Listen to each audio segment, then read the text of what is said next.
What are the countries where you're not allowed to ship? Do you always need an export license to export to an embargoed or sanctioned country? These are all questions you may have when exporting your commercial item. Hello, my name is Clarabelle, and I work for the Bureau of Industry and Security at the U.S. Department of Commerce. The following clip is an example of the type of call our agency often receives from exporters. I hope that it provides some clarification about exports to embargoed and sanctioned countries. Let's get started. Hello, this is Douglas with Exporter Counseling speaking. How may I help you?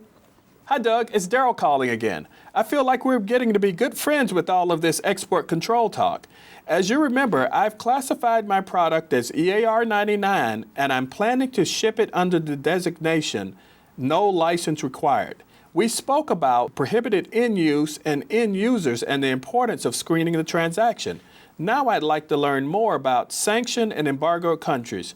Right now I'm just exporting to the UK, but that may change as our international business expands. Our exports are growing and we're hiring more people.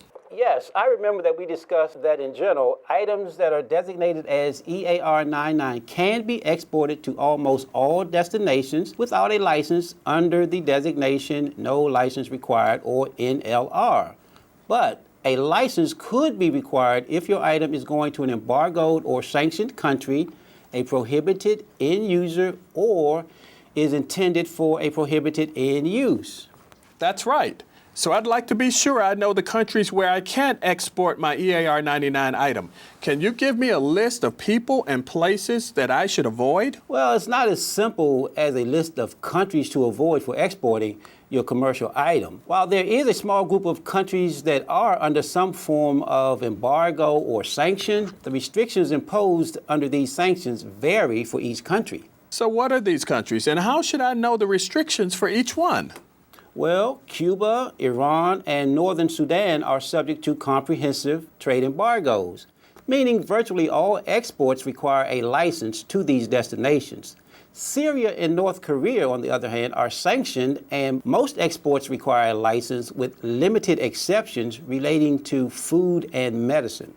Rwanda and Iraq are subject to limited arms embargoes that create license requirements for certain items on the Commerce Control List, such as military parachutes. I can see whether or not a license is needed depends on the country. Yes, it's important to be aware that the embargo and sanctions policy for each destination is different.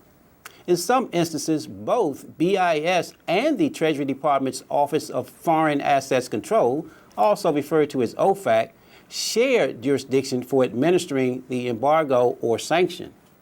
So exports are limited but not completely restricted. That's correct. The export control policies for these countries vary. In some cases, you can send items to a sanctioned or embargoed country without a license. For example, you can send food items to Syria without a license. In some instances, a license may be approved to these destinations under limited circumstances, such as commercial communication devices to Cuba. Part 746 of the Export Administration Regulations describes embargoes and other special controls. If you go to the BIS website again and click on Export Administration's Regulations link, you will find Part 746. I see. So if I want to export to one of these countries, I should read Part 746 to find out if my export can be permitted. Is that it? And you should also review possible requirements under OFAC, the Office of Foreign Assets Control at the Department of Treasury. OFAC administers and enforces economic and trade sanctions against targeted foreign countries.